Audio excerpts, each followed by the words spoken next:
पहला gold medal Bharat के नाम एथलेटिक्स में ओलंपिक गेम्स के अंदर, और वो आया है टोक्यो 2020 में।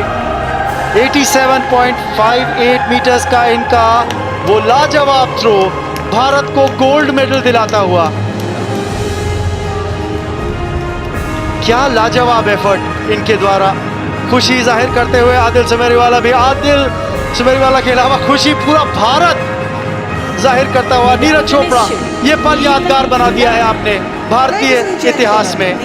और अब टोक्यो में बजेगी ओलंपिक नेशनल स्टेडियम में भारतीय नेशनल एंथम।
भारत के नाम गोल्ड